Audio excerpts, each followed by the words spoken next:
Socio religious reform movement का। तो अभी एक एक पॉइंट जानना चाहेंगे तुम लोग से कि सोशियो रिलीजियस रिफॉर्म मूवमेंट के बारे में क्या जानती हो तुम? Tell me.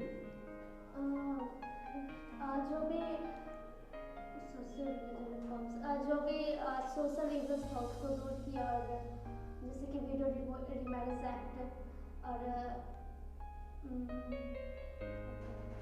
Okay, anyway coming to you, be quick.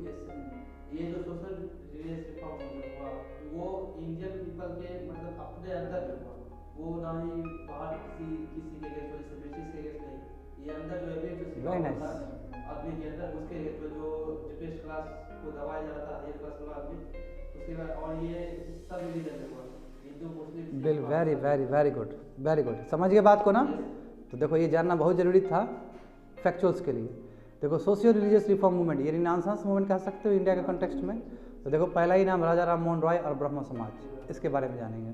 तो देख लो कि राजा राम मोहन रॉय, इनका जो वर्ण, देखो अब ये तो पूरी तरीके से फैक्चुअल्स है। तो विलेज का नाम था राधानगर, हुगली डिस्ट्रिक्ट में, वहाँ इनका जन्म हुआ था 1772 में। कैसे याद रखोगे? तो रेगुलेटिंग एक्ट से याद कर सकते हो कमल, ठीक है? तो उसी के आसपास बिल्कुल, ठीक है। ऑर्थोडॉक्स ब्राह्मण फैमिली में, तभी तो इनके जो सिस्टर इन लॉ, करेक्ट ना? तो देखो ऑर्थोडॉक्स ब्राह्मण फैमिली है। कंजर्वेटिव बताओ, देखो मैंने बोला ना विद्या क्या चीज़ है। ऑर्थोडॉक्सी से फेंक के कहाँ पहुँचा दिया? सबसे मॉडर्न मैन बन गया इंडिया का, because of the western education. बात समझे? ओरिजिनल नेम इनका क्या था? ओरिजिनल सर नेम क्या था? बनर्जी थे, बिल्कुल। हिज ग्रैंडफादर का नाम कृष्णा चंद्र बनर्जी, ठीक है, was granted the title of Rai Rayan. इनको टाइटल, इनके जो भी ग्रैंडफादर थे इनको टाइटल मिला था रायन का। From this title the surname of Roy emerge later on, और यही टाइटल से तुम्हारा रॉय बन गया बाद में जाके, राजा राम मोहन रॉय शब्द आया है अपने ग्रैंडफादर से, रॉय बन गया। होता है ना, चेंजेस हो जाता है।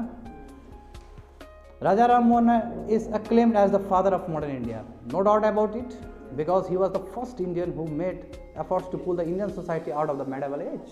medieval age में जो कुरीति थे, जो दबा पड़ा था हिंदुस्तान, उसे निकालने का प्रयास किया था इन्होंने, विलियम बेंटी को कह के कि 1929 में ला दीजिए। और उसके बाद इनका अलग ही रिफॉर्म्स को लेकर बात करते थे, इन्होंने अलग अलग संस्था भी बनाया है, तो काहे नहीं बोलेंगे इनको। अब देखो अभी आप समझ में आएगा ना गुरुजी कितने विद्वान थे। देखो स्कॉलर थे, अरेबिक में कोमल, पर्शियन में, संस्कृत में, इंग्लिश में, बंगाली में, और भी बहुत सारे फॉरेन लैंग्वेज में, जिसमें ग्रीक था, लैटिन था, हिब्रू था। तो हम तो बोल तो रहे हैं इतना पहुंचा हुआ खिलाड़ी है, यानी कि 100 शशि थरूर भी मैच नहीं कर पाएगा इनको अभी का। उस लेवल के इंटेलेक्चुअल्स थे, गजब के इंटेलेक्चुअल्स। मैं तुमको पढ़ाऊंगा उसमें भी ऑप्शनल में, तब इनके और गुणगान होगा। तो Raja Ram Mohan Roy believe that the philosophy of Vedanta, बताए थे ना वेदांता उपनिषद को मत, जो कि लास्ट क्रक्स ऑफ वेदास था, एंड ऑफ वेदा का क्रक्स फॉर्म। और ये क्या है? It is based on the principle of reason, logical thinking को माल, ऐसे नहीं मानेंगे कोई चीज को जब तक, यही तो इसलिए तो इनका दिमाग साइंटिफिक टेम्परामेंट के कॉन्सोनेंस में था। He propounded a Vedanta provide the purest form of theistic principle uncontaminated by idolatry। मतलब क्या है इसका मतलब कि प्योरेस्ट फॉर्म जो सही में होना चाहिए, उचित भगवान के साथ आपका जो रिलेशन है, जो बनना चाहिए, वो वेदांता से ही आता है। वेदांता मैंने पहले ही बताया था, वेदांता उपनिषद कोमल सबसे highest philosophy human being ever achieved. Art and culture में मैंने डिस्कस किया था इसके बारे में, बहुत बताया था उसके बारे में। तो वही बोले कि वेदांता क्या करता है? सबसे थियस्टिक प्रिंसिपल देता है, सबसे ऊपर का प्रिंसिपल, जिसमें आइडल वर्शिप का कहीं मान्यता नहीं है। तो मैंने बोला ही था आइडल वर्शिप पे स्वयं विवेकानंद भी बिलीव नहीं करते थे, और प्लस ये भी बिलीव नहीं करते थे। यस हुआ था कि नहीं हुआ था? उसमें पोलीगामी को अपोज करते थे, है ना, कुलिनिज्म एंड सती एंड कॉमन, और भी बहुत सारे छोटे छोटे फॉर्म्स थे, ये सभी कुरीति थे, कुरीति है जी। And came out in support of the inheritance of property by daughter, daughter को भी जायदाद मिलना चाहिए उस समय, बताओ। और अभी भी देखो डॉटर को नहीं मिलता है, तो अभी भी डॉक्टर को नहीं मिलता है, हालांकि सुप्रीम कोर्ट ने दे दिया, मगर देखो डॉक्टर कितना अवेयर है इस चीज़ को लेके। और ये गुरु जी उस समय बोल दिए थे। तो हम तो बोले कि ऐसे लोग जो होते हैं वो अपने ज़माने से पहले होते हैं, है ना। ऐसे लोग अभी भी आ जाएंगे 21वीं सदी में भी, तो मैच कर जाएंगे थिंकिंग से। तो कितना बड़ी बात है। इसलिए आपका माइंड क्यों, यही वेस्टर्न एजुकेशन का फैसिलिटी है कि उस युग में रहने के बाद ही आज का युग के साथ भी मैच है इनका सोच। यस। देखो अब क्या है, अब देखो Raja Ram Mohan was also relentless crusader against child marriage, बिल्कुल पसंद नहीं करते थे, अगेंस्ट थे उसके। रिजिडिटी ऑफ कास्ट सिस्टम, क्या है ये कास्ट सिस्टम, जबकि ब्राह्मण्स खुद थे। हाँ, ये बोलते थे अनडेमोक्रेटिक और अनह्यूमन है, इनह्यूमन है, ये डेमोक्रेटिक नहीं है। क्या जात पात चीज़ हुआ, इनह्यूमन है, आदमी के लिए नहीं होना चाहिए, कलंक है। He stood for the freedom of widows to remarry and equal rights of man and woman। बताओ, विधवा के लिए खड़ा हुआ जो।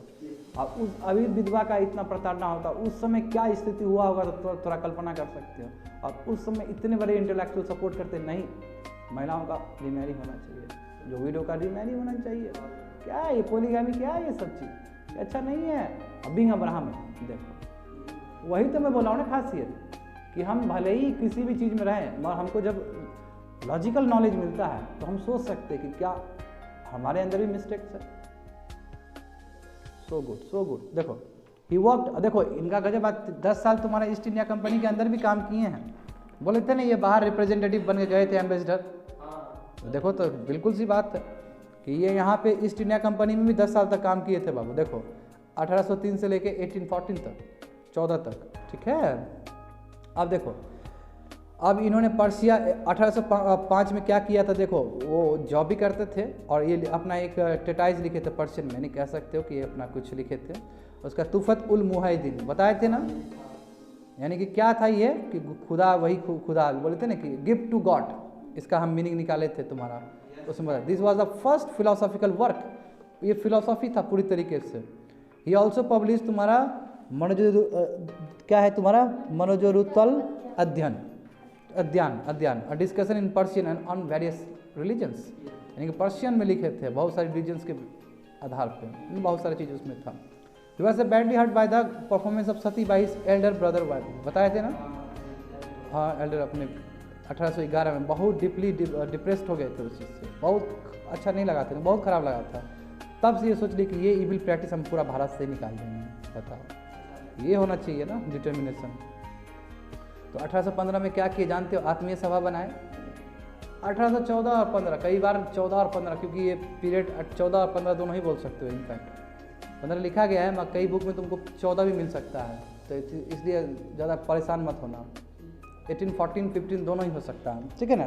देखो तो क्या 1815 में इन्होंने क्या किया, आत्मीय सभा किया था। क्यों किया था, देखो ये भी समझो यहाँ पे, वहाँ पे डिटेल नहीं था, यहाँ से भर लो उस चीज़ को। To fight against social evils in Hinduism, यानी कि अपने रिलीजन के अंदर ही जो हिंदू थे उसके अंदर जो सोशल इविल्स है उसको फाइट करने के लिए, और साथ साथ प्रोपागेट मोनोथिज्म, खुदा एक है, उसी के लिए प्रतिबद्ध रहो। उनको ही देखो, ये क्या आइडल वर्शिप, बेकार है। उपनिषद में कहीं बात ही नहीं है, वेदांता में कहीं बात ही नहीं है चीज़। उसके बाद देखो, इन्होंने डेविड हैरे को भी सपोर्ट किया था, क्योंकि वो चाहते थे हिंदू कॉलेज बने, तो डेविड वही था ना, डेविड हैरे को सपोर्ट किया था इन्होंने। और भी बहुत सारे इंडियंस थे, तब जाके हिंदू कॉलेज तुम्हारा 1817 में आए थे, याद आ गया सभी चीज़। 1820 में इन्होंने एक पब्लिश भी किया था, परस्यूट ऑफ जीसस। हाँ बताए तो, लिखे तो थे वहाँ पे। क्या था, the guide to peace and happiness. बताओ, जीसस पे भी उतना ही इनको फोकस है। बताओ, हर रिलीजन का लिख रहे हैं, तो देखो नॉलेज कितना रिलीजन का होगा इनको। तो ये परस्यूट ऑफ जीसस, यानी कि guide to peace and happiness, खुशी रहने का, शांत रहने का तरीका। ये pamphlet contain his conviction about the simplicity and morality of Christian religion. Christian religion के बारे में बहुत बढ़िया लिखे थे ये। अब बोलते क्रिश्चियन रिलीजन बहुत सिंपल है, क्योंकि एक ही खुदा है उसमें। In this pamphlet he attempted to separate moral and philosophical message of the New Testament. New Testament जान रही हो Kumal, Old Testament and New Testament, ये पूरा बाइबल के आसपास का रिलेटेड एरिया है, जहाँ से बाइबल लिखा गया है। न्यू टेस्टामेंट या ओल्ड टेस्टामेंट कह सकते हो कि बाइबल के आसपास का एरिया है, जहाँ से लिया गया है बाइबल को, अभी लेमन टर्म में समझने के लिए। और उसमें तो आर्ट एंड कल्चर में बताए थे हम पहले। तो क्या है कोमल, तो इसमें क्या है कि मॉरल और फिलोसॉफिकल जो मैसेजेस उसको सेपरेट करने का प्रयास किया था। लेकिन न्यू टेस्टामेंट में जो भी लिखा गया है क्रिश्चियन से रिलेटेड, मॉरल वैल्यूज़ और फिलोसॉफिकल वैल्यूज़, तो दोनों को सेपरेट किया इन्होंने इस पैम्पलेट में। कौन सा पैम्पलेट, परस्यूट ऑफ जीसस, यानी कि मॉरली क्या सही है और फिलोसॉफिकल क्या सही। कई लोग मॉरली फिलोसॉफी डाल देते, नो, दोनों अलग चीज़ है। जैसे मैं तुमको खुद बताऊँ मॉरली और फिलोसॉफिकली, तब मैं बात करता हूँ। जैसे कोमल, तुमको ठीक टाइम पे उठ जाना चाहिए, माता पिता का सेवा करना चाहिए, मॉरली करेक्ट। फिलोसॉफी तो नहीं है। फिलोसॉफी बात हुआ अलग हुआ कि देखो अच्छा काम करोगे तो अच्छा ही मिलता है, एनर्जी पॉजिटिव रहता है ना, एनर्जी पॉजिटिव रहा तो आत्मा परमात्मा मिलता है, ये फिलोसॉफी हो गया। फिलोसफी मतलब क्या कि ऊपर का डिवाइन पावर, डिवाइन पावर से जब हम कनेक्ट करते हैं, कोई तर्क को अलग तरीके से जब सॉल्व करते हैं, वो फिलोसफी होता है।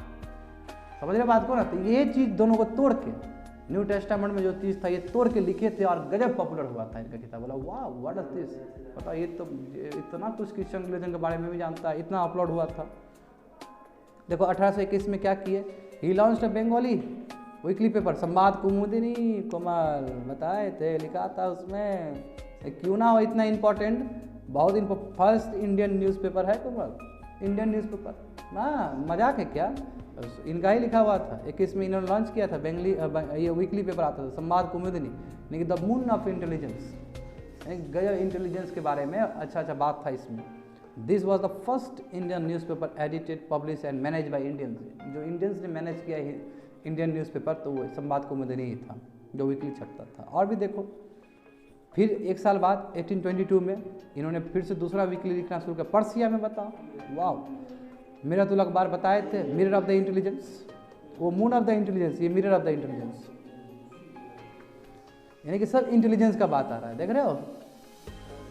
फिर 82 में फिर देखो, बताओ इनका देखो कैसे काम करते होंगे, बताओ कितने बड़े विद्वान थे, बताओ। फिर लगातार modern encroachment on ancient rights of the females according to the Hindu law of inheritance, यानी कि जो इंक्रोचमेंट अभी हुआ है, हमारा जो फीमेल का राइट था पहले, देखो ये बहुत चालाक इंसान थे, पहले समझो, ये इतना चालाक आदमी थे कि देखो पहले समझो सिंपल कि सोसाइटी है, सोसाइटी में बहुत कुरीति है, ठीक है। अब वेस्टर्न तरीके से तुम बोलोगे तो कोई मानने वाला नहीं है, क्योंकि वेस्टर्न बाहर का चीज़ है। ये क्या करते थे गुरुजी कि वेदांता पढ़ते थे, जो इंडियन है खुद का, वेदांता हमारा इंडियंस का है, ये वो सब किताब पढ़ते थे, वहाँ से लॉजिक लेके आते थे और लिखते थे कि देखो हमारा हिंदू में तो ये बात नहीं था, कैसे आप लिखे इस चीज़ को। तो यही तो बोलता हूँ ना, यानी कि अपना लॉ, अपना कानून व्यवस्था, अपना तौर तरीका से समझाते थे, क्योंकि वेस्टर्न मानने वाला नहीं है लोग सब। तो आपके लैंड में खुद ही देखो, अर्ली वैदिक एज देखो, इगलिटेरियन था, ये बात अभी कह देंगे तो ज़्यादा तुमको पचेगा। यदि यूएस का कंपेयर करेंगे और अर्ली वैदिक एज से कंपेयर करेंगे तो अर्ली वैदिक एज ज़्यादा तुमको पचेगा, क्योंकि हमारा इंडिया का है वो चीज़। तो यानी कि इस धरती पे भी बहुत पॉसिबिलिटी था पहले, यही किए गुरुजी इसमें। तो यही बोला जाए कि जो मॉडर्न इंक्रोचमेंट हुआ एंशिएंट राइट, यानी कि फीमेल का जो राइट था पहले से, उसमें कैसे राइट को दबा दिया गया है इंडियन सोसाइटी में, उस पर बात होगा, ठीक है। In this paper he criticize all kinds of discrimination against women. देखो in support of the arguments Raja Rammohan produce reference from ancient smritis, बोले कि नहीं बोले, एंशिएंट स्मृतिस से जो भी आपका वेदांता है, किताब उताब है, सब से वहाँ से लेके बता रहे कि देखो महिलाओं ऊपर गलत चीज़ हो रहा है। ऐसा इंडियंस हमारे पूर्वज में, हमारे एंशिएंट टाइम में महिला कितना सशक्त थी, मतलब ये गलत बात हो रहा है, ये मैसेज दे रहे हैं। उसके बाद देखो 1925 में क्या किए थे, वही वेदांता कॉलेज, देख लो वेदांता पे, क्योंकि इनका बहुत इंटरेस्ट था वेदांता, इसलिए वेदांता कॉलेज समझ लो, क्योंकि वेदांता फिलोसफी से काफ़ी प्रभावित थे हिंदुइज्म में। तो ये बताए भी थे ना तुमको, 1825 वहाँ पे लिखाए भी थे, कलकत्ता में किए थे। अब देखो 1828 में राजा राममोहन रॉय ब्रह्मा समाज का इस्टेब्लिशमेंट करते हैं, जानते ही हो तुम लोग, है ना। और प्रिंसिपल समाज क्या था, defined in the trust deed and the pamphlet publish at the same time. ये जो प्रिंसिपल समाज का था, ये तुम्हारा ट्रस्ट डीड मतलब क्या है, एक कोई दस्तावेज है उसमें था, ठीक है, वो था। And in a pamphlet publish at the same time, यानी कि उन्होंने ब्रह्मा समाज के बारे में पब्लिश किया था कि हमारा इच्छा ये है, and that's why I am organizing this Samaj. अब देखो ब्रह्मा समाज क्या बिलीव करता है, believe that the God is the cause and the source of all creation. देखो ऐसा नहीं, नास्तिक आदमी नहीं थे ये, आस्तिक ही थे, मगर ये लॉजिकल समझा देते हैं। अभी हमने तो बहुत तुमको बोला है, तुमको कभी लगेगा सर नास्तिक है, बिल्कुल नास्तिक नहीं है, हम रीजन पे काम करते हैं, ठीक है। और यदि नास्तिक होते थे इतना बढ़िया से शिव जी का एपिसोड ही नहीं बताते बाबा धाम वाला, यदि हम नास्तिक होते तो कभी शिव जी के बारे में बात ही नहीं करते, भोला बाबा के बारे में बात ही नहीं करते। Are getting me? तो देखो पूरी तरीके से राजा राममोहन रॉय भी यही बोलते हैं, मैं कंपेयर नहीं कर रहा हूँ उनसे, मगर मैं बस समझाना चाहता हूँ कि लॉजिकल थिंकिंग क्या होता है। ये क्या बोले कि God is the cause, God ही कारण है, ठीक है, और सभी जितने भी क्रिएशन है सब गॉड ने बनाया है। ब्रह्मा समाज did not allow any sacrifice ritual और आइडल वर्शिप, कोई आइडल वर्शिप पसंद नहीं, कोई रिचुअल पसंद, क्या कौन क्यों किस, गॉड ने सबको बनाया, सबको गॉड जो भी करेगा आदमी सब खुद गॉड, कोई दिक्कत नहीं है गॉड करिए। और यहीं पे तो मेरा एक विवाद हुआ था, एक कभी मैंने बताया था पटना का एपिसोड, तुम लोगों को कभी जिक्र किया होगा, खुदा के बारे में कुछ एपिसोड चला था, देखो ऐसे मैं ऑन रिकॉर्ड और फिर भी तुमको बोल देना चाहता हूँ 2 मिनट क्या हुआ था कि हम पटना से हम जा रहे थे दिल्ली, ठीक है। पटना में मेरा कुछ काम था, हम आए थे 2-3 दिन का छुट्टी लेके, पढ़ा रहे थे उसमें 18 का बात है। तो पटना में बैठे आगे फॉर्चुनेटली हमको आगे सीट मिला बस में, और मेरे बगल में एक बहुत अच्छे वेल लिटरेट मुस्लिम, बहुत अच्छे मुस्लिम और हमारे ही एज के थे, बैठे हुए थे, बहुत मैकेनिकल इंजीनियर थे वो पटना में, वो भी दिल्ली जा रहे थे। तो वो कुछ ज़्यादा ही अपने रिलीजन को लेके ज़्यादा वो थे, और हम लोग तो लिबरेटेड सोल हैं, उठे हुए हैं। हमारे रिलीजन के बारे में कोई खराब भी बोल देगा, जस्टिफाइड है तो हम बोलेंगे बात सही है ना। ये तो हम लोग का थिंकिंग ही ऐसा हो चुका है।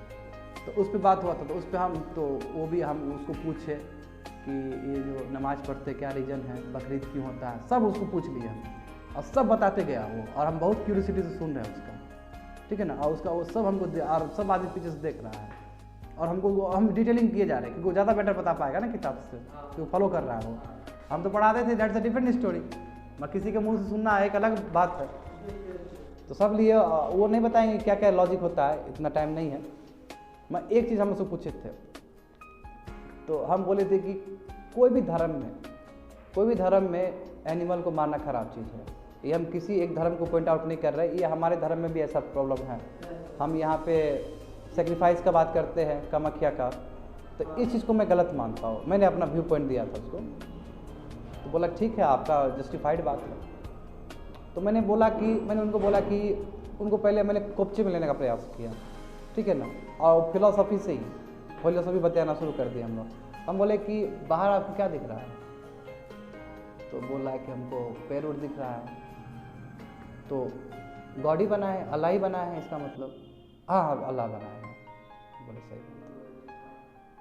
तो आगे आपको क्या दिख रहा है, तो बोला ड्राइवर दिख रहा है, अल्लाह ही बना है। जी अल्लाह ही बना है। बोले ठीक है, तो बस उसका हम ले रहे हैं उसका। तो पूछे 5-6 एग्जाम्पल दिए, सब में आंसर सेम। तो हम बोले कि जब गॉड ही ने बनाया, परवरदिगार नहीं बनाया, भगवान नहीं बनाया, अल्लाह नहीं बनाया, तो क्यों मारा जाएगा उसको फिर?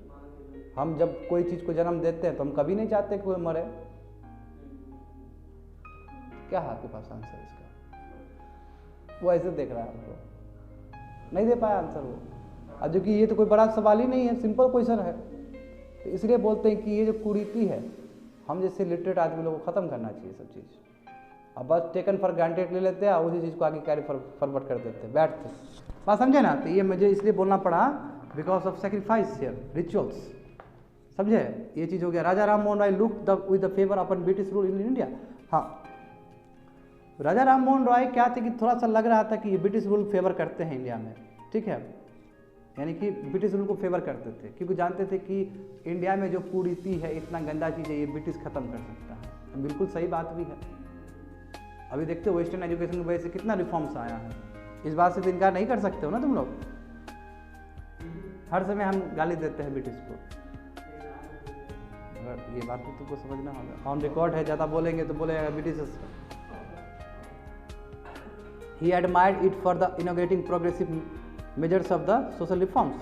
तो वही बोला कि जो सोशल रिफॉर्म्स लाए थे, इसके लिए एडमायर करते थे ब्रिटिश राज को।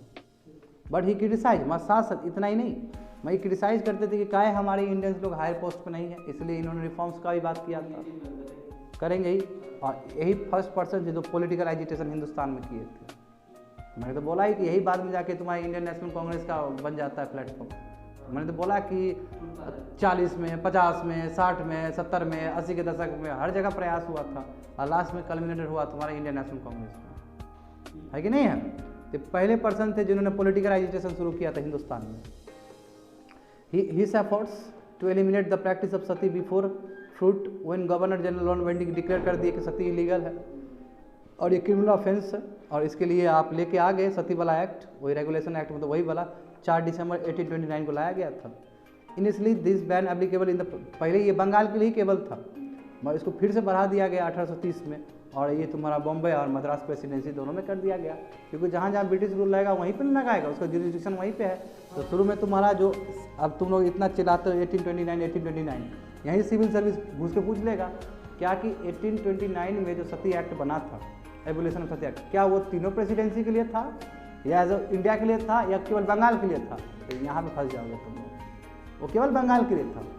अब पूरा कब बढ़ा ये 1830 में, यानी कि 10 साल लगभग 10 साल, सॉरी 1 साल बाद, 1 साल बाद इसको एक्सटेंड करके लगा कि ना इधर भी कुरीति है, इधर भी करना होगा, तो सभी में कर दिया। यानी कि जहाँ जहाँ ब्रिटिश है सभी में सती एबोलिश, क्योंकि स्ट्रांग हो चुका है ना, ब्रिटिश का फाउंडेशन वहाँ पे स्ट्रांग हो चुका है।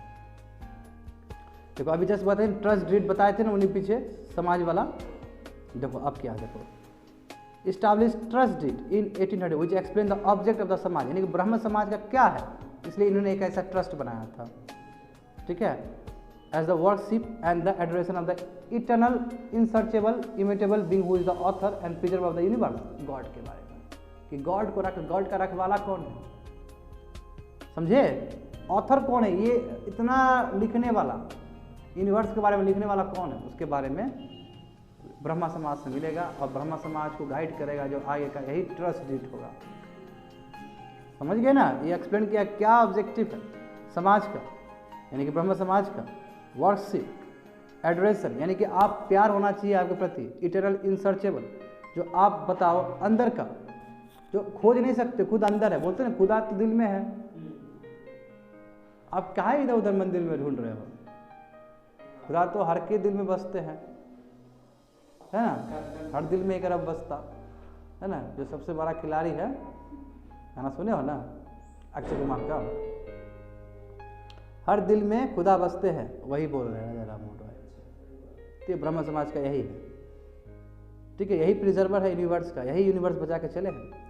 1830 में क्या हुआ, जो मुगल एम्पायर थे Akbar Shah invested Raja Ram Mohan with the title, बोला लीजिए आप तो राजा है, राजा का टाइटल दे दिया, याद है, एंड बोला कि जाइए, बोले थे ना इंग्लैंड के कोर्ट में भेजा है, ठीक है, court of King William IV to represent to the sovereignty of in education pension granted to, Mughal empire को जो इतना कम पैसा दे रहे हैं, झुटपुटिया करके हमको फेंक दिए हैं, जाइए थोड़ा सा बोल दीजिए ना आप पढ़े लिखे हैं, तो इनको रिप्रेजेंट करने के लिए वहाँ जाकर खुश हो जाएगा, वाह कौन आदमी आया है, समझे, इंप्रेस हो जाएगा इनसे। He was well received in various circles in England where he stayed of for 3 years, क्या बोला जाए कि he was well received in various circle, England में अलग अलग जगह पे गएंगे और सभी जगह पे इन्होंने छाप छोड़ा है, ठीक है, 3 साल जब रहे थे बाहर तब की बात है। राजा राम मोहन राय ब्रिस्टल में बाहरी लोग मरे हैं, ये 1833 में बाहरी इंग्लैंड ही होगा मोस्ट प्रॉब्ली, ठीक है। Subhash Chandra Bose called Raja Ram Mohan Roy ambassador of the age, मतलब ये शताब्दी के ये दूत है, ये बोलते हैं, प्रेरणा देता है ना, और उस समय इन लोग के लिए, सुभाष चंद्र बोस के लिए या फिर हमारे गांधी जी के लिए बहुत बड़े रोल मॉडल काम किए होंगे, है ना, बहुत बड़े रोल मॉडल काम किए होंगे। अरे सब कोई शुरू से थोड़ी लीडर बनता है, हम आते हैं, हम अपना गुरु को फॉलो करते हैं, आगे बढ़ते हैं, तो कह सकते हो कि क्या बोला है ambassador of the age Subhash Chandra Bose ने, तो समझ गए बात को ना। और आप तुमको ये भी समझना है कि देवेंद्रनाथ टैगोर रिलेटेड थे ना ब्रह्म समाज, जब स्प्लिट हुआ था तो आगे कैरी मर गए थे तो कैरी फॉरवर्ड करने वाले ये थे, तो पहले देवेंद्रनाथ टैगोर के बारे में जानते हैं और फिर उनका क्या रिलेशन है ब्रह्म समाज के साथ, तो जानते रहो फैक्चुअल्स में क्या है। देखो देवेंद्रनाथ टैगोर का जन्म हुआ 1817 से लेकर 1905 तक, यानी पार्टीशन ऑफ बंगाल तक ये थे जीवित, ठीक है। ये लड़के थे किसका, महर्षि द्वारकानाथ टैगोर का, और पिताजी थे तुम्हारा रविन्द्रनाथ टैगोर का। He succeeded Raja Ram Mohan Roy as the head of the Brahmo Samaj, ठीक है ना, ब्रह्म समाज को आगे कैरी फॉरवर्ड किए after his death, Raja Ram Mohan Roy की डेथ के बाद। देखो मैं तुमको ये भी समझना होगा कि इससे पहले भी बहुत ये तुम्हारा ये बताए थे तत्वर्जिनी सभा, जो जीनी सभा था बताए थे तुमको, जो कि तत्बोधिनी सभा से रिलेटेड था तुम्हारा, बाद में तत्बोधिनी सभा बना दिया गया था, मैंने बताया था ये चीज़ तुम लोग को।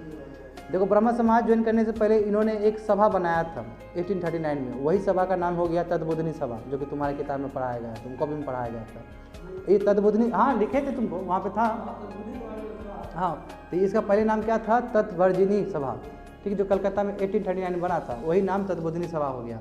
इसका ऑब्जेक्टिव क्या है तत्बोधिनी सभा का, देखो मेन ऑब्जेक्टिव ये था कि promotion of religious inquiry, religion को सैक्रोसेंट मत लीजिए, उस पर इंक्वायरी करिए, पूछिए क्या सही है क्या गलत है।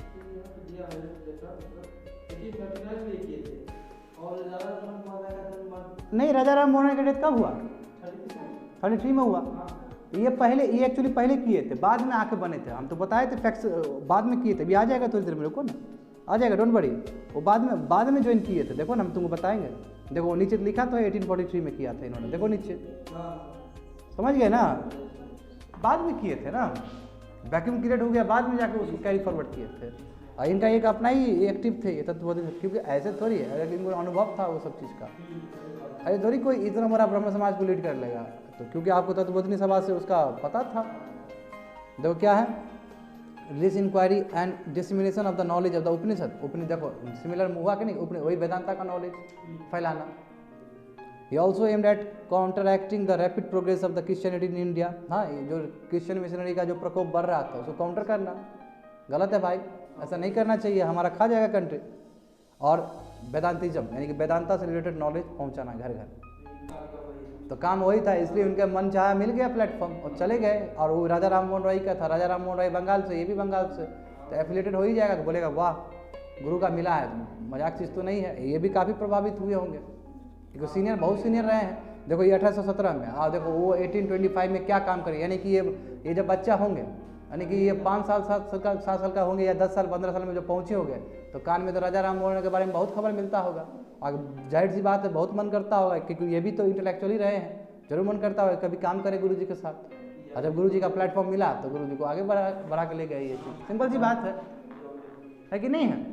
तो यही चीज़ हुआ है यहाँ पे भी। देखो कि 1840 में क्या हुआ था, तत्वबोधिनी सभा वॉज फाउंडेड, ठीक है। वही देखो 1839 है तो वही उसको रीनेम करके 1814 में बनाया तत्वबोधिनी सभा। अक्षय कुमार दत्ता, मैंने बोला ही था, गजब के राइटर थे, great writer, scholar and man of gifted intellect, गजब के इंटेलेक्चुअल थे। वो तुम्हारा पहला टीचर बने थे उस स्कूल का, उस तत्वबोधिनी स्कूल का, समझे, उसके बने। राजेंद्र मित्रा, पंडित ईश्वर चंद्र विद्यासागर, देखो ताराचंद चक्रवर्ती, प्यारेलाल मित्रा, ये सब दूसरे टीचर थे। और देखो इसी में ईश्वर चंद्र विद्यासागर निकल के बहुत बड़े आदमी बन जाते हैं। तो देखते हो लोग कैसे बनते हैं, लोग अचानक नहीं बनते हैं। हाँ टीचर थे जी, इंटेलेक्चुअल्स थे, वहाँ सिखाते थे वेदांता के बारे में। और यही लोग बाद में जाकर कितना बड़ा नाम कमाए हैं। ईश्वर चंद्र विद्यासागर कितना बड़ा नाम कमाया है। अब देखो खुद एक शाखा में काम करने वाला आदमी, RSS शाखा में, आज प्राइम मिनिस्टर है। तो उसके टाइम में तो बहुत सारा आदमी काम किया था, तो वो बोल सकता नहीं कि इतना मोदी जी भी थे उसमें। आज देखो मोदी जी प्राइम मिनिस्टर है। यही हुआ ईश्वर चंद्र विद्यासागर के साथ भी। पंडित दिया है, पंडित समझते हो ना, पंडित उसको ही टाइटल दिया था जो बहुत सच में ही इंटेलेक्चुअल हो गए। तो देखो यहाँ पे तत्वबोधिनी प्रेस भी स्टैब्लिश हुआ था 1843 में, यानी कि अपने सभा को प्रचार करोगे तुम, पैम्पलेट से बिकेगा, बांटोगे तुम, तो 1843 में स्टैब्लिश किया गया। तत्वबोधिनी पत्रिका देखो था कि नहीं था, उसमें एक जर्नल है ऑर्गेनाइजेशन का, stand for the propagation of ideas, वेदांतिक ideas फैलाने के लिए ये तुम्हारा जर्नल भी छपना शुरू हो गया था। देवेंद्रनाथ अलॉन्ग विथ, आप देखो यहाँ बात है ना, 10 और एसोसिएट, यही सब टाइप के लोग सब जो ऐसा विचारधारा मिलने वाला जो टीचर थे, इंटेलेक्चुअल्स थे, जो वेदांता को फैलाना चाहते थे, वो ज्वाइन करते हैं 21 दिसंबर 1843 को ब्रह्म समाज। यहाँ से ये देवेंद्रनाथ टैगोर पूरा लीड करके ले जाते हैं आगे, और फिर स्पिरिट होता है बाद में, दैट्स अ डिफरेंट स्टोरी। समझ रहे हो बात को ना? और देखो आइडल वर्क से कंडेम करते थे ये, पिलग्रिमेज को डिस्करेज करते, बोलते क्या काहे का पिलग्रिमेज हो, हंगामा ठीक नहीं है, सेरेमनीज बेकार का चीज़ है, ठीक है। पेनेसिस मतलब क्या होता है, अपने आप को दुख पहुंचाना। दंड देते हो ना, दंड बैठक बोलते ना कि पन्ना हमको हो जाएगा तो बढ़िया होगा, बच्चा होगा, हम दंड देते आएंगे। तो बोला क्या है ये सब चीज़, क्या दुख झेल रहे, दुख दे रहे हो बिना लॉजिक का, है ना। तो ये सब चीज़ को बोलते थे कि गलत बात है, क्योंकि आपके ब्रह्मोस में था, यानी कि ब्राह्मण में था। ये कंपाइल रिलीजियस टेक्स्ट, इन्होंने एक किताब को कंपाइल किया, ब्रह्मोधर्मा। और देखो ब्रह्मोधर्मा ये बहुत इंपॉर्टेंट है, क्यों? इसमें spiritual and moral text from different Hindu scripture, अलग अलग किताब से लाया गया है, समझे। And also into the Brahma form of worship, Brahma form यानी कि जिसका कोई फॉर्म ही नहीं है, ब्रह्म है, अद्वैत वाला, द्वैता वाला, याद आया कुछ? थोड़ा बहुत याद आया ना, द्वैत, अद्वैत, शंकराचार्य का फिलोसॉफी, माधवाचार्य का फिलोसॉफी, रामानंदा का फिलोसॉफी पढ़ा चुके हैं। देखो कितना मज़ा आता है। अरे कोई नहीं पढ़ा है तो हमको बोल के और मज़ा आता है, क्यों? बोलेगा सर नॉलेजेबल है। देखो ऐसा बात करेंगे बाबू, कुछ तुम्हारा माथा चल जाएगा। मैं इतना ही नॉलेजेबल बनना अच्छी बात नहीं है ना, है ना। अब पॉलिटी का बात करके हैवक मिला सकते हैं तुम लोग को, रीड जुरिस्डिक्शन के बारे में बात करेंगे, कोवरेंट के बारे में बात करें, सैटरडे के बारे में बात करेंगे तो तुम लोग का दिमाग नहीं हिल जाएगा? कुछ नहीं है। अब तुम बात करो हमारे विद्यार्थी से इंग्लिश में, उसको पता है सब कुछ और हिल गया तुम लोग। देखो तो क्या है, डोंट वरी, पढ़ोगे तो तुम लोग भी उतना ही समझोगे, कोई बात नहीं, एक ही चीज़ है। देखो इसमें क्या किया था इन्होंने, ब्रह्मधर्मा एक रिलीजियस टेक्स्ट लिखा है, उसमें क्या है स्पिरिचुअल मॉरल टेक्स्ट अलग अलग हिंदू स्क्रिप्चर्स वहाँ लिया गया, रखा गया उसमें। और ये किस तरह का वर्शिप होना चाहिए, यानी ब्रह्मो फॉर्म ऑफ वर्शिप होना चाहिए, यहाँ पे कोई आइडल वर्शिप नहीं होना चाहिए। और ये जस्टिफाइड कर रहे हैं अपनी किताब के द्वारा, पहले के स्क्रिप्चर्स को रिमॉडल करके। Debendranath Tagore introduced a formal ceremony of initiation to into the sabha which was based on the, यानी कि कैसे सभा चलेगा उसके लिए इन्होंने क्या किया, एक सेरेमनी रखा बेस्ड ऑन द महानिर्वाण तंत्र, अपना एक तरीका है, उस तरीके से हम सभा को आगे ले जाएंगे, आयोजित करेंगे ये ब्रह्म समाज को। देवेंद्रनाथ रिमॉडल द सेरेमनीज, इन्होंने फिर से रिमॉडल किया सेरेमनीज को, फ्रॉम विच एवरीथिंग आइडल, जितने भी पूजा, ये जो पूजा अर्चना है, आइडल वर्शिप है, सभी खत्म। This Brahma rites are mention, और ये जो जहाँ से लाए थे ये पूरी तरीके से मेंशन कहाँ पे है, अनुष्ठाना पद्धति, पद क्या है, पद्धति हिंदी शब्द है ना, तो वहाँ पे ये सभी चीज़ मेंशन था, राइट्स, जो भी चीज़ नए नए लाए थे, ताकि जो इंट्रोड्यूस कर रहे थे ब्रह्म समाज में, ब्रह्म सभा में, कि आपको ऐसा फॉलो करना चाहिए, आपको कुछ गलत चीज़ नहीं करना चाहिए। तो आप देखते हैं केसी सेन यानी कि केशव चंद्र सेन और ब्रह्म समाज, आप समझ गए तुम लोग कि इसमें कितना बढ़िया से ऊपर लिखा गया कि राजा राम मोहन रॉय और ब्रह्म समाज, उस तरह टॉपिक है, देवेंद्रनाथ टैगोर और ब्रह्म समाज, तो यानी कि ब्रह्म समाज को सेंटर ऑफ अट्रैक्शन है।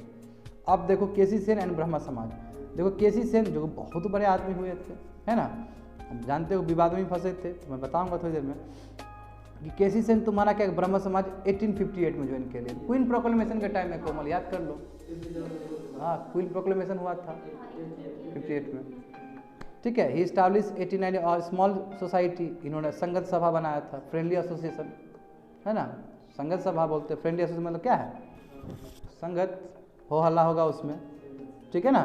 तो Debendranath Tagore and Keshab Chandra Sen were more critical of Hindu scriptures than Raja Ram Mohan Roy, Raja Ram Mohan Roy से भी खतरनाक क्रिटिक्स थे ये लोग, ये दोनों, ठीक है। क्या है उसके बाद, Keshab Chandra Sen, KC Sen in most ambiguous terms repeated the caste system without invoking any scripture authority, ये कास्ट सिस्टम के ऊपर गजब का तंज कसते थे ये, अब ब्राह्मण को हट पहुंचा देंगे, कास्ट सिस्टम के ऊपर कुछ बोलना मतलब ब्राह्मण को कुछ बोलना हुआ ना, क्योंकि ब्राह्मण सबसे ऊपर है, तो कास्ट सिस्टम को बात कहोगे तो ब्राह्मण को गरियाओगे, जब गरियाओगे तो ठेस पहुंचेगा और वहाँ से फिर रिटेलिएशन भी होगा, समझ में आ रहा है ना तुमको। ये बोला और ख़तरनाक थे, यानी कि अनक्लियर तरीके से ये ले लेते थे कास्ट सिस्टम का, कुछ से कुछ बोल के नहीं होता, एकदम चिल्ला के, क्या पागल है तुम लोग, क्या काय तुम लोग छोटा काम कर रहा है, पागल है, कास्ट सिस्टम इसलिए है, इस तरह का एम्बिग्यूअस, हमको पता है तुम काम कर रहा है, किसी को फायदा हो रहा है, अच्छी बात है, करते रहो, जिंदगी भर सड़ते रहेगा, तुम्हारा बच्चा भी काम करेगा इस तरह। तो यानी कि इनडायरेक्ट वे में, और डायरेक्ट अटैक किसको कर रहा है, ऊपर ब्राह्मण्स को, तरीका है ना। हम तो बोलते हैं, हम जैसे तुमको बोलते हैं ज़्यादा नहीं बाबू 18 घंटा पढ़ना पड़ेगा, तो बोलने का मतलब क्या हुआ कि इस तरह अलग एंगल से करना, और ये ज़्यादा क्रिटिक थे एज कम्पेयर टू राजा राम मोहन राय। देखो इनका सबसे बढ़िया बात क्या है, देखो ये बहुत इंपॉर्टेंट है, ये पहले के यूपीएससी पेपर में पूछा जाता था इस तरह कि एक जर्नल छापे थे जिसका नाम इंडियन मिरर था कॉमन, ठीक है, उसके एडिटर खुद तुम्हारा केसी सेन थे। तो Indian mirror was the first Indian daily paper in English language, वो वीकली पेपर था ना, क्या नाम था उसका, संवाद कुमुदिनी, फर्स्ट वो वीकली था, मगर डेली छपने वाला पहला जो इंडियन न्यूज़पेपर था जो कि इंग्लिश में छपा था, इंग्लिश में लिखने वाला, वो इंडियन मिरर है जी, समझे, इंडियन मिरर। इंडियन मिरर मतलब क्या कि इंडिया का रिफ्लेक्शन को, mirror is all about reflection, India का हकीकत क्या है उसको इंग्लिश में लिख के इंटेलेक्चुअल को पहुंचा रहे हैं जो इंग्लिश जान रहे हैं।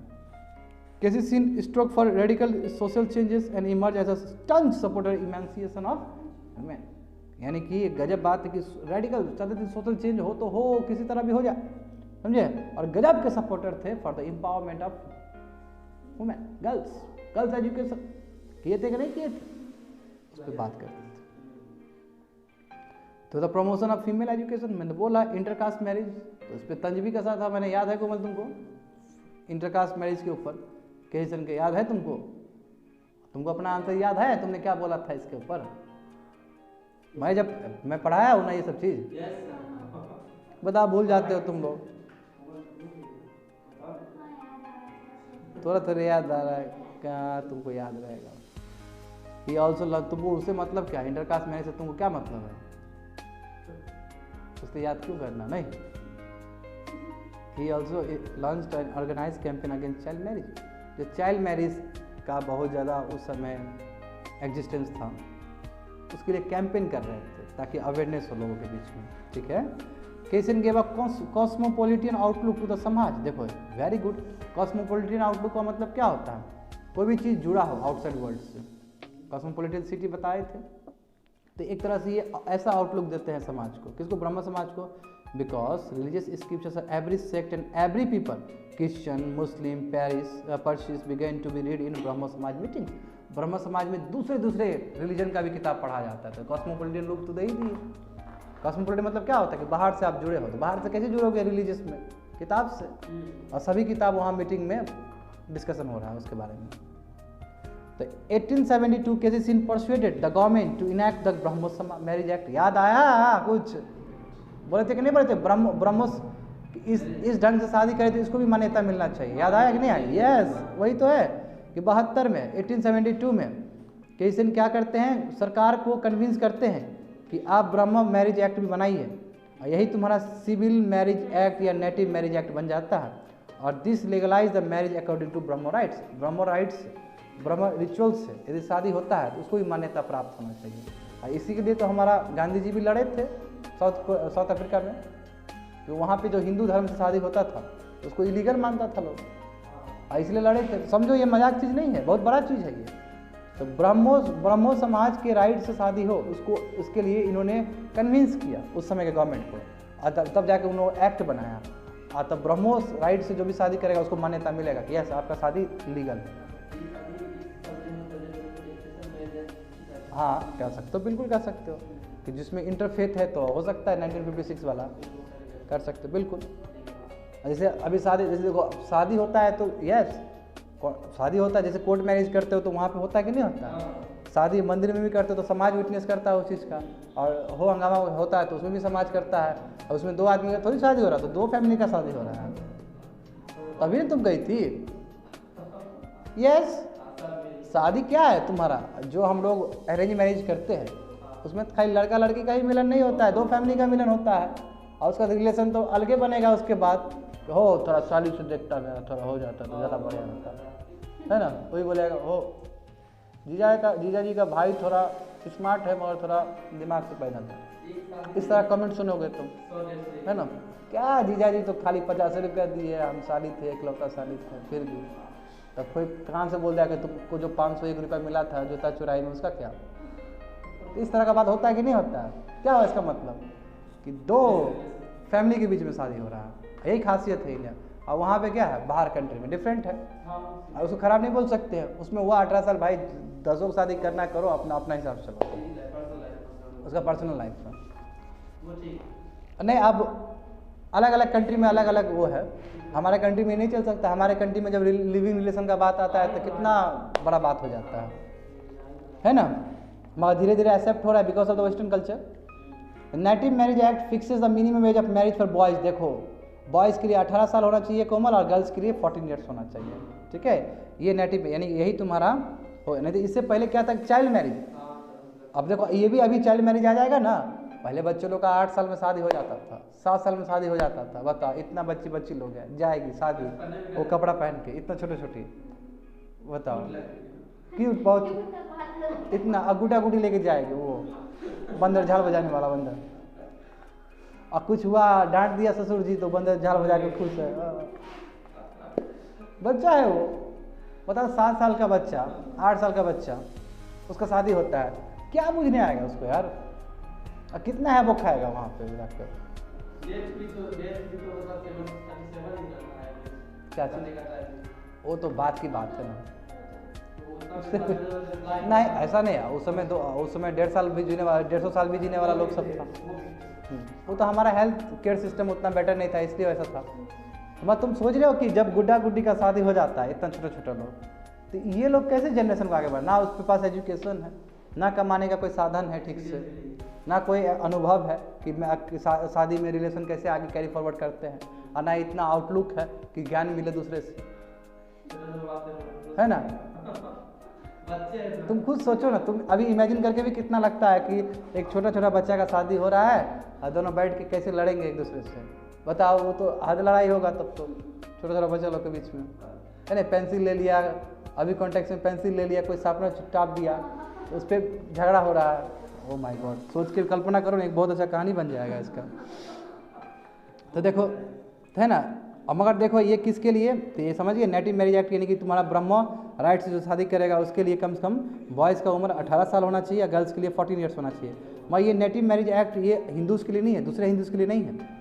यानी कि जो हिंदू चाहता है इसमें ब्रह्म समाज से जुड़ा हुआ है या ब्रह्म समाज में जो फिलॉसफी में बिलीव है वो इस चीज़ को मानेगा। और बाकी और भी बहुत सारे हिंदूज़ हैं जो सिंपल सी बात है, जो आइडल वर्शिप कर रहा है वो काहे करेगा, ये तो पूरा आइडल वर्शिप के विरोध में है।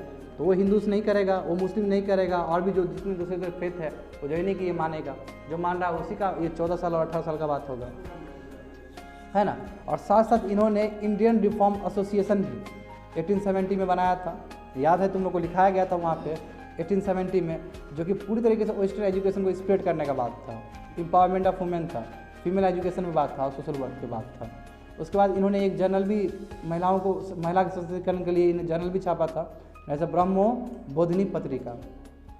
समझ में आया। तो महिलाओं के लिए बहुत ज़्यादा कंट्रीब्यूट किया है तुम्हारा केसी सेन ने। तो एज ओवरऑल कह सकते हो कि ब्रह्म समाज ने बहुत कंट्रीब्यूशन किया है महिलाओं के लिए। तो देखते हैं, अच्छा चलो इसको कंप्लीट ही कर लेते, अदरवाइज वो हो जाएगा। तो पहला स्प्लिट कब हुआ था ब्रह्म समाज में, देखो radical changes introduce and propose by KC Sen. देखो यही हुआ ना, जब रेडिकल, केसी सेन तो बोलो कि बहुत रेडिकल सोशल चेंज लाना चाहते थे ये, कि बहुत जल्दी से हो, अभी जस्ट बोले हैं। तो जब रेडिकल चेंजेस इंट्रोड्यूस करना शुरू कर दिए केसी सेन, तो ये एक धारा को अच्छा नहीं लगा, एक ग्रुप को अच्छा नहीं लगा। इनफैक्ट तुम्हारा देवेंद्रनाथ टैगोर ने भी अपोज किया, नहीं कि देवेंद्रनाथ टैगोर तो थे ही बड़े आदमी, ब्रह्म समाज को आगे ले जा रहे थे, और ये भी आए थे ब्रह्म समाज में। तो ये मगर रेडिकल जो चेंजेस ला रहे थे वो देवेंद्रनाथ टैगोर को पसंद नहीं आया, और इनका जो भी उनके ऑर्गेनाइजेशन में जो भी काम करते उसको भी पसंद नहीं आया। तो 1866 में क्या हुआ, गुस्से से क्या हुआ, देवेंद्रनाथ का जो ग्रुपिंग था, जो बिलीव करते थे देवेंद्रनाथ के फिलोसॉफी पे, वो आदि ब्रह्म समाज हो गया, और केशव चंद्र ग्रुप से वो टूट गया। समझ गए ना। तो बताए थे तुमको जो फैक्शंस में हुए थे। तो केसी सेन वाला जो था वो ब्रह्म समाज ऑफ इंडिया बन गया, या फिर इसी को बोलते चर्च ऑफ न्यू डिस्पेंसिएशन, या फिर चर्च ऑफ न्यू कन्वेंशन, या नव विधाना, ये हो गया। आदि ब्रह्म समाज यानी कि देवेंद्रनाथ टैगोर वाला, ठीक है, give the slogan that Brahmanism is Hinduism, यानी कि ब्रह्मनिज्म ही हिंदुइज्म है, यानी कि जो ब्रह्म समाज में जो आइडल वर्शिप नहीं होना है ना, महिलाओं का सशक्तिकरण, यही तो हिंदुइज्म है। सो गुड ना। तो group of KC Sen adopted the slogan, ठीक है, स्लोगन क्या था, हाँ slogan that Brahmanism is catholic and universal. इनका किसी सेन का क्या था कि स्लोगन दिया कि ब्रह्मनिज्म क्या है, कैथोलिक है, यूनिवर्सल यानी क्रिश्चियन से रिलेटेड है, और यूनिवर्सल यानी कि पूरा दुनिया में कहीं पे भी एलिजिबल है, एक्सेप्टेबिलिटी होना चाहिए।